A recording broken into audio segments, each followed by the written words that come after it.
வணக்கம் மக்களே. நம்ம கார்த்திக் கதையில் ஜூலை 28 என்ன நடக்க போகுது அப்படிங்கிறத பற்றி தாங்க இந்த வீடியோவில் இப்போ நம்ம பார்க்க போகிறோம். வீடியோவுக்கு மறக்காமல் லைக் பண்ணிக்கோங்க. நீங்கள் லைக் பண்ணுறது தான் எங்களுக்கு அடுத்தடுத்து வீடியோ போடுறதுக்கு ரொம்பவே இன்ட்ரெஸ்டிங்காக இருக்கும். ஸோ மறக்காமல் லைக் பண்ணிவிட்டு இந்த வீடியோவை தொடர்ந்து பாருங்கள். என்ன நடக்குது அப்படின்னு பார்த்துக்கிட்டிங்கன்னா, நம்ம ஹீரோவும் ஹீரோயினும் கோவிலில் சந்திக்கிறாங்க. அப்போ ஹீரோ கேட்குறாரு, என்னாச்சு ரேவதி, ஏன் திடீர்னு என்னை சந்திக்கணும்னு கோவிலுக்கு வர சொன்னேன் அப்படின்னு. அப்போ ஹீரோயின் சொல்கிறாங்க, ஏமாம்மா, நான் எதுக்காக வர சொன்னேன் அப்படின்னு உங்களுக்கு தெரியாதா? இங்கே பாருங்க, நீங்கள் என்ன சொன்னீங்க, கும்பாபிஷேகத்துக்கான பூஜை முடிஞ்சதோட என்னை எங்கேயாவது கூட்டிகிட்டு போகிறேன் அப்படின்னு சொன்னீங்கல்ல. நீங்கள் சொன்னதை கேட்டு தான் நான் இங்கே வந்திருக்கேன். இப்போ என்ன மாமா இப்படி பேசுகிறீங்க அப்படின்னு. இதை கேட்டதும் நம்ம ஹீரோ சொல்கிறாரு, என்ன ரேவதி, நான் உன்னை கூட்டிகிட்டு போகிறேன் அப்படின்னு சொன்னானா. அப்போ ஹீரோயின் சொல்கிறாங்க, ஆமாம் மாமா, இங்கே பாருங்க, என்ன நடந்தாலும் சரி, இன்னைக்கு நீங்கள் என்ன கூட்டிகிட்டு போய் தான் ஆகணும். எத்தனை நாள் தான் வீட்டுக்கு வந்துட்டு பயந்து வீட்டுக்குள்ளே இருக்கிறது. இங்கே பாருங்க, நீங்கள் வாங்க, நம்ம 2 பேரும் போயிட்டு வருவோம். யார் என்ன சொல்கிறா அப்படிங்கிறத பார்த்துக்கலாம் அப்படின்னு. ஹீரோ சொல்கிறாரு, இங்கே பாரு, நீ வீட்டில் இல்லை அப்படின்னு வீட்டில் உள்ளவங்க தேடுவாங்களே, அதுக்கு நீ என்ன பதில் சொல்ல போகிற? ரேவதி சொல்கிறாங்க, இங்கே பாருங்க மாமா, கண்டிப்பாக என்னை வீட்டில் யாரும் தேடுறதுக்கு வாய்ப்பே கிடையாது. அவங்க தேடினாலும் அதை நான் பார்த்துக்கிறேன். நீங்கள் வாங்க, நம்ம போயிட்டு வருவோம் அப்படின்னு ஹீரோவும் சரி அப்படின்னு சொல்லிட்டு கிளம்புறாரு. அதே கோயிலுக்கு எதேச்சியாக வந்த சந்திரா ஹீரோவும் ஹீரோயினும் எங்கேயோ ஒரே காரில் வெளியில் கிளம்புறத பார்த்துட்டு சந்திரா ஷாக் ஆகுறாங்க. இவன் என்ன அந்த டிரைவர் பையனோட காரில் போயிட்டுருக்கா? அப்போ அந்த டிரைவர் பையலுக்கும் இவளுக்கும் இன்னும் தொடர்பு இருக்கா? ஒன்றும் புரியலையே, என்ன நடக்குது அப்படின்னு சந்திரா பார்க்குறாங்க. அப்போது சந்திரா என்ன பண்ணுறாங்க, இது சரிபட்டு வராது, அக்கா கிட்ட நம்ம உடனேயே இந்த விஷயத்த நம்ம தெரியப்படுத்தணும் அப்படின்னு நேராக ஈஸ்வரிக்கு ஃபோன் பண்ணுறாங்க. ஈஸ்வரி வந்து ஃபோன் அட்டன் பண்ணி சொல்லு சந்திரா அப்படின்னு சொல்ல, சந்திரா சொல்கிறாங்க, அக்கா, ரேவதி உன்கிட்ட எங்கே போகிறேன் அப்படின்னு சொன்னாலா? ஈஸ்வரி சொல்கிறாங்க, ரேவதி வந்துட்டு அவள் ஃப்ரெண்டை பார்க்க போகிறேன் அப்படின்னு சொன்னா, ஏண்டி என்ன ஆச்சு அப்படின்னு. அப்போ சந்திரா சொல்கிறாங்க, அக்கா, உன் பொண்ணு எந்த ஃப்ரெண்டையும் பார்க்க போகலை, அந்த டிரைவர் பயலை தான் பார்க்க போயிருக்கா. இப்போதான் நான் என் கண்ணு முன்னாடி பார்த்தேன். அந்த டிரைவர் பயலும் ரேவதியும் ஒரே காரில் போகிறாங்க. உன் கண்ணு முன்னாடி 2 பேரும் சண்டை போட்டுக்கிற மாதிரி நடித்தாங்க. அந்த ரேவதி டிரைவர் பயலை சுத்தமாகவே பிடிக்காத மாதிரி நடித்தா. இப்போ என்னடான்னா அவங்க 2 பேரும் போயிட்டுருக்காங்க அக்கா.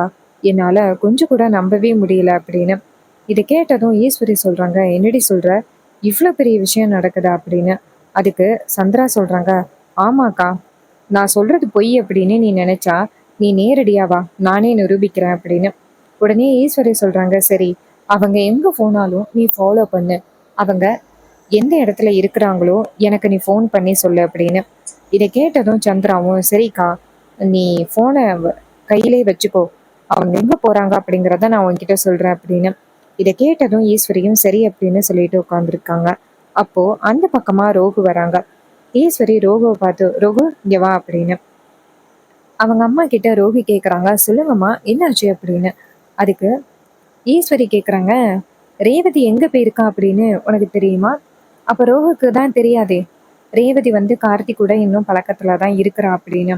அப்போ ரோகு சொல்கிறாங்க, அம்மா, அவள் ஏதோ ஃப்ரெண்டை பார்க்கணும் அப்படின்னு சொல்லிட்டு போனாம்மா, ஏம்மா என்னாச்சு அப்படின்னு. ஈஸ்வரி சொல்கிறாங்க, இல்லை, அவள் எங்கே போனா அப்படின்னு தெரியல, அதுக்கு தான் கேட்டேன் அப்படின்னு. உடனே அவங்க சொல்கிறாங்க, சரிம்மா, அவள் ஃப்ரெண்டை பார்க்க போகிறேன் அப்படின்னு தான் சொல்லியிருந்தா, நான் ஃபோன் பண்ணி பார்க்கவா அப்படின்னு. ஈஸ்வரி சொல்கிறாங்க, அதெல்லாம் வேண்டாம், நான் பார்த்துக்கிறேன் அப்படின்னு. ரோகவும் சரிம்மா அப்படின்னு சொல்லிட்டு அந்த இடத்துலேருந்து அவங்க போகிறாங்க. அப்போ ரோகம் நினைக்கிறாங்க, எதுக்கு அம்மா வந்துட்டு ரேவதி எங்கே போயிருக்கா அப்படின்னு ரொம்பவே டீட்டெயிலாக கேட்குறாங்க, ஏதாவது பிரச்சனையாக இருக்குமோ அப்படின்னு. அப்போ ஈஸ்வரி என்ன பண்ணுறாங்கன்னா, நேராக சந்திராவோட ஃபோனுக்காக வெயிட் பண்ணுறாங்க. சந்திரா வந்துட்டு நேராக அவங்க 2 பேரையும் ஃபாலோ பண்ணி போக, அவங்க 2 பேரும் ஒரு பெரிய ரெஸ்டாரண்ட்டில் சாப்பிட்டுக்கிட்டு உட்காந்துருக்காங்க. ஸோ இதை பார்த்துட்டு சந்திரா வந்து நேராக அவங்க அக்காவுக்கு ஃபோன் பண்ணுறாங்க. ஈஸ்வரி வந்துட்டு ஃபோன் அட்டன் பண்ணி சொல்லி, சந்திரா, அவங்க எங்கே போயிருக்காங்க அப்படின்னு. சந்திரா சொல்கிறாங்க, அக்கா, இங்கே ஒரு ரெஸ்டாரண்ட்டில் உட்காந்து சாப்பிட்டுக்கிட்டு இருக்காங்க அக்கா. ஈஸ்வரி சொல்கிறாங்க, சரி இருக்கட்டும், நான் வரேன் அப்படின்னு சொல்லிட்டு நேராக கார் எடுத்துகிட்டு வேகமாக கிளம்புறாங்க. இதை ரோகிணி பார்க்குறாங்க. அம்மா ரேவதியை பற்றி கேட்டாங்க, இப்போ கோவமாக கார் எடுத்துகிட்டு கிளம்புறாங்க. என்னவா இருக்கும், நம்ம ரேவதிக்கு எதுக்கும் ஃபோன் பண்ணுவோமா அப்படின்னு நேராக ரேவதிக்கு ஃபோன் பண்ணுறாங்க. நம்ம ஹீரோயின் வந்துட்டு ஃபோனை பார்த்துட்டு, என்ன இது அக்கா ஃபோன் பண்ணுறா, சரி இப்போ அட்டன் பண்ண வேணாம் அப்படின்னு ஃபோனை வந்து சைலண்டில் போடுறாங்க. அப்போ ஹீரோ சொல்கிறாரு, என்னாச்சு ரேவதி, யார் கால் பண்ணா அப்படின்னு. அப்போ ஹீரோயின் சொல்கிறாங்க, அக்கா தான் கால் பண்ணா, நான் எங்கே போயிருக்கேன் அப்படிங்கிறத தெரிஞ்சுக்கிறதுக்காக ஃபோன் பண்ணியிருப்பா போல. ஸோ எதுவாக இருந்தாலும் அக்கா காரிக்கிட்ட அப்புறம் பேசிக்கலாம். இப்போதைக்கு நான் உங்கள் கூட டைம் ஸ்பெண்ட் பண்ண வந்திருக்கேன். தேவையில்லாமல் அவகிட்ட எல்லாம் பேசிக்கிட்டு இருக்க முடியாது அப்படின்னு சொல்லிட்டு நம்ம ரோகுவோட ஃபோனை வந்துட்டு கட் பண்ணி வைக்கிறாங்க நம்ம ஹீரோயின். அப்போ ஹீரோ சொல்கிறாரு, இங்கே பாரு ரேவதி, ஏன் நீ இப்படி பண்ணுற அப்படின்னு. அப்போ ரேவதி சொல்கிறாங்க, இங்கே பாருங்க மாமா, நான் உங்கள் கூட வந்துட்டு டைம் ஸ்பெண்ட் பண்ண வந்திருக்கேன். ஸோ இந்த நேரத்தில் நான் தேவையில்லாமல் கண்டவங்க கிட்டேயும் ஃபோன் பண்ணி பேசி அந்த நேரத்தை வேஸ்ட் பண்ண சொல்கிறீங்களா அப்படின்னு. உடனே ஹீரோவும் சரி அப்படிங்கிறாங்க. அதே நேரத்தில் ஈஸ்வரியும் சந்திராவும் அந்த இடத்துக்கு ஓரமாக வந்து நிற்கிறாங்க, ரெண்டு பேரும் பார்க்காதபடி. சந்திரா அவங்க அக்கா கிட்ட, வந்துட்டியாக்கா, உன்கிட்ட தான் இந்த ஆதாரத்தை காமிக்கணும் அப்படின்னு வெயிட் பண்ணிக்கிட்டு இருந்தேன், அங்கே பாருக்கா அப்படின்னு. அப்போது ஈஸ்வரி தூரத்துல இருந்து பார்க்குறாங்க. பார்த்ததும் ஈஸ்வரிக்கு செம்ம ஷாக்கிங்காக இருக்குது. என்னடி நடக்குது இங்க, அந்த ரேவதி அவனை சுத்தமாக பிடிக்கவே இல்லை அப்படின்னு சொல்லி என்கிட்ட அப்படி நாடகம் போட்டுக்கிட்டு இருந்தா, இப்போ என்னடான்னா ரெண்டு பேருமே கொஞ்சி குழாவி பேசிக்கிட்டு இருக்காங்க, என்னடி நடக்குது அப்படின்னு. அப்போ சந்திரா சொல்கிறாங்க, அதாக்கா எனக்கும் ஒன்றுமே புரியவே இல்லை. அப்போ ரேவதி வந்துட்டு நம்மளை நல்லாவே நடித்து நாடகமாடி ஏமாத்திருக்கா அப்படின்னு நல்லாவே தெரியுதுக்கா. அவ இப்படி நடிப்பா அப்படின்னு நான் கொஞ்சம் கூட எதிர்பார்க்கவே இல்லைக்கா. இங்கே பாரு, அவ வீட்டுக்கு வந்ததோட ஏண்டி இப்படி பண்ண அப்படின்னு நீ கேட்கணும். அதுக்கு ஈஸ்வரி சொல்கிறாங்க, நான் கண்டிப்பாக கேட்குறேன். அவள் வீட்டுக்கு வந்ததோட அவள்கிட்ட கேட்குறது தான் எனக்கு முதல் வேலை அப்படின்னு. இதை கேட்டதும் அவங்களும் சரிக்கா, சரி ஓகே, நம்ம இப்போ வீட்டுக்கு போவோம். அங்கே போனதும் ரேவதி வருவாள்ல, அவகிட்ட நீ எங்கே போன அப்படின்னு கேட்டா அவள் கண்டிப்பாக பதில் சொல்லுவா. அவள் போய் சொன்னா அப்படின்னா நம்ம கிட்டேருந்து மிகப்பெரிய உண்மையை மறைக்கிறா அப்படின்னு அர்த்தம். ஒருவேளை அவள் உண்மை சொன்னா எந்தவித பிரச்சனையும் இல்லை, சரியாக்கா அப்படின்னு. இதை கேட்டதும் ஈஸ்வரியும் ஆமாண்டி அப்படிங்கிறாங்க. ரெண்டு பேருமே சேர்ந்து வீட்டுக்கு கிளம்புறாங்க. இன்னொரு பக்கம் நம்ம ஹீரோ ரேவதியை பார்த்து, நீ எங்கெல்லாம் போயிட்டு வரணும் அப்படின்னு சொன்னியோ எல்லா இடத்துக்குமே போயிட்டு வந்தாச்சு. ஸோ இப்போ என்ன அப்படின்னு. ரேவதி சொல்கிறாங்க, மாமா எனக்கு ரொம்பவே சந்தோஷமா இருக்கு, நீங்கள் வந்துட்டு என்னை இங்கெல்லாம் கூட்டிகிட்டு வருவீங்க அப்படின்னு நான் எதிர்பார்க்கல. ஏன்னா அம்மாவுக்கு பயந்துக்கிட்டு நீங்கள் கண்டிப்பாக ஒத்துக்க மாட்டீங்க அப்படின்னு நான் நினச்சேன். ஆனால் நீங்கள் இப்படி ஒத்துக்கிட்டது எனக்கு ரொம்பவே சந்தோஷமா இருக்கு மாமா. சரி ஓகே, நம்ம வீட்டுக்கு போகலாம். ஸோ இதுக்கு மேலே டைம் டிலே ஆனிச்சுன்னா கண்டிப்பாக அம்மா என் மேலே சந்தேகப்படுறதுக்கு நிறையவே வாய்ப்புகள் இருக்குது. சரி மாமா கிளம்பலாம் அப்படின்னு சொல்ல ஹீரோவும் சரி அப்படின்னு சொல்லிட்டு நேராக வீட்டுக்கு கிளம்புறாங்க. நேராக வீட்டுக்கு வராங்க. வீட்டில் வந்துட்டு ஏற்கனவே ஈஸ்வரி கோவத்தோடு உட்காந்துருக்காங்க. ஹீரோ வந்துட்டு நேராக அவங்களோட ரேவதியோட பைக்கு கிடக்கல அந்த இடத்துல அவங்கள ட்ராப் பண்ணிட்டு ஹீரோ வந்துட்டு வீட்டுக்கு கிளம்பிடுறாரு. அதே நேரத்தில் ரேவதி நேராக வீட்டுக்கு வராங்க. ரேவதி வீட்டுக்குள்ளே வந்ததோட ஈஸ்வரி ரேவதியை பார்த்து, ஒரு நிமிஷம் நில்லுடி அப்படின்னு சொல்ல ஹீரோயின் சொல்கிறாங்க, சொல்லுமா என்னாச்சு அப்படின்னு. ஈஸ்வரி சொல்கிறாங்க, எங்கே போயிட்டு வந்த அப்படின்னு. அதுக்கு ரேவதி சொல்கிறாங்க, ஏமா நான் என் ஃப்ரெண்டு கூட போயிட்டு வந்தேன், நான் எங்கே போயிட்டு வந்தேன் அப்படின்னு கூட உங்ககிட்ட சொல்லணுமா அப்படின்னு. ஈஸ்வரி சொல்கிறாங்க, இங்கே பாருடி, மரியாதையாக உண்மையை சொல்லு, எங்கே போயிட்டு வந்த அப்படின்னு. இதை கேட்டதும் நம்ம ரேவதி சொல்கிறாங்க, நான் என் ஃப்ரெண்டை பார்க்க தான் போயிட்டு வந்தேன் அப்படின்னு. அப்போ சந்திரா சொல்கிறாங்க, ஏய் நடித்தது போதும், நீ எங்கே போயிட்டு வந்த அப்படின்னு இங்கே எல்லாருக்குமே தெரியும்.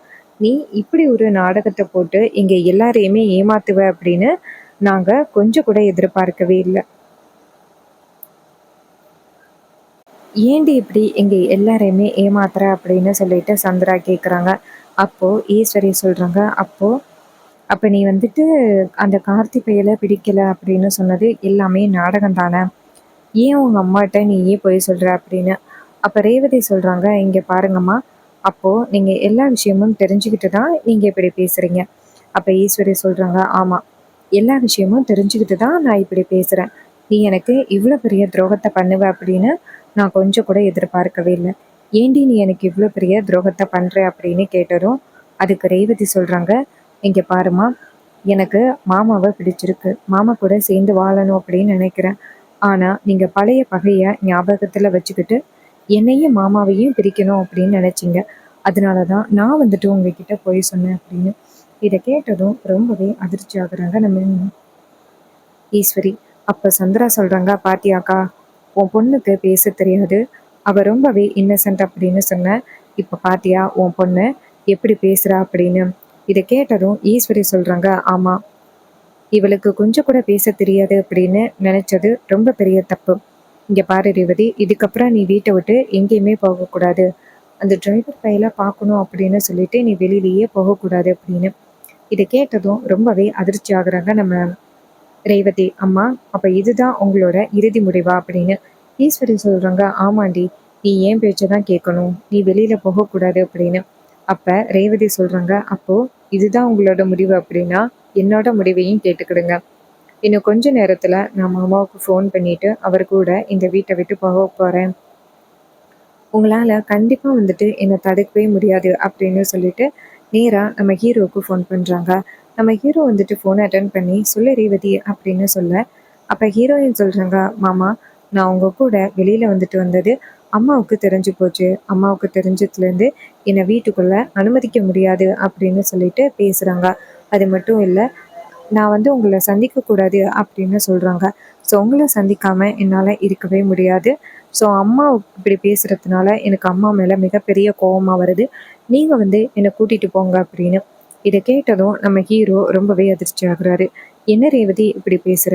அப்போ ரேவதி சொல்கிறாங்க, ஆமாம் மாமா, என்னால் இதுக்கு மேலே இந்த இடத்துல இருக்கவே முடியாது, என்னை வந்து கூட்டிகிட்டு போங்க அப்படின்னு. இதை கேட்டதும் நம்ம ஹீரோவுக்கு பேரதிர்ச்சியாக இருக்குது. என்னடா இது, இவ இப்படி சொல்றாளே அப்படின்னு ஹீரோவுக்கு ரொம்பவே அதிர்ச்சியா இருக்கு.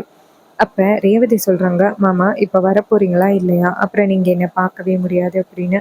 அப்ப ஹீரோ சொல்றாரு, சரி இரு வரேன் அப்படின்னு சொல்லிட்டு ஹீரோ போனை கட் பண்ணிட்டு நேரா வீட்டுக்கு வராரு. ஹீரோ வீட்டுக்கு வரதை பார்த்துட்டு ஈஸ்வரி ஷாக் ஆகி, இப்ப எதுக்குடி இவன் வந்திருக்கான் அப்படின்னு. ரேவதி கையில பொட்டி படிக்கையோட வராங்க. வந்துட்டு, அம்மா, நான் இந்த வீட்டை விட்டு போறேன், அதை உங்ககிட்ட சொல்றதுக்காக தான் நான் அவரை வர சொன்னேன். நான் அவர் வீட்டுக்கு போக போறேன். ஈஸ்வரி ஷாக் ஆகி நேரா ரேவதியோட பொட்டி படிக்கையை வாங்கிட்டு, என்னடி பண்ற, உன் இஷ்டத்துக்கு நீ பாட்டுக்கு இதெல்லாம் பண்ணிக்கிட்டு இருப்ப, எல்லாத்தையும் நான் வேடிக்கை பார்த்துக்கிட்டு இருப்பேன் அப்படின்னு நீ நினைக்கிறியா? இங்க பாரு, இந்த வீட்டை விட்டு நீ எங்கேயுமே போக முடியாது. அதுக்கு ரேவதி சொல்றாங்க, அம்மா, நான் இந்த வீட்டை விட்டு போறேன், உங்களால கண்டிப்பா என்னை தடுக்க முடியாது அப்படின்னு சொல்லிட்டு ரேவதி பயங்கரமா பேசுறாங்க. இதையெல்லாம் கேட்டுட்டு ஈஸ்வரி ரொம்பவே அதிர்ச்சி ஆகுறாங்க. என்னடா இது, இவ இப்படி பேசுறாளே அப்படின்னு ஈஸ்வரிக்கு செம்ம ஷாக்கிங்கா இருக்கு. அப்போ ரேவதி வந்துட்டு நேரா ஹீரோவை பார்த்து, இங்க பாருங்க, உங்களுக்கும் எனக்கும் வந்துட்டு கல்யாணம் ஆகிட்டு, உங்களையும் என்னையும் வந்துட்டு யாராலையுமே பிரிக்க முடியாது. அது என் அம்மாவா இருந்தாலும் சரி, நீங்க வாங்க வீட்டை விட்டு போகலாம் அப்படின்னு சொல்லிட்டு ரேவதி நேரா ஹீரோவோட கையை பிடிச்சிக்கிட்டு வீட்டை விட்டு வெளியில போறாங்க. இதையெல்லாம் பார்த்துட்டு ரொம்பவே அதிர்ச்சி ஆகுறாங்க நம்ம ஈஸ்வரி. அப்ப சந்திரா சொல்றாங்க, பாத்தியாக்கா, உன் பொண்ணுக்கு எதுவுமே தெரியாது, அவ ரொம்பவே வந்துட்டு இன்னசென்ட் அப்படின்னு சொல்லிக்கிட்டு இருந்த. இப்ப பாத்தியா உன் பொண்ணு எப்படிப்பட்டவ, அவளோட முழு குணம் என்ன அப்படிங்கிறது எல்லாத்தையுமே நீ தெரிஞ்சுக்கிட்ட. கூடவே இருந்து உனக்கு எவ்வளவு பெரிய துரோகத்தை பண்ணியிருக்கா பாத்தியா, இவளை போய் நீ இப்படி நம்பிட்டு இருந்திருக்கிறியக்கா அப்படின்னு ஈஸ்வரி சொல்றாங்க. ஆமாண்டி, அவ எனக்கு இவ்வளவு பெரிய துரோகத்தை பண்ணுவா அப்படின்னு நான் எதிர்பார்க்கவே இல்லை.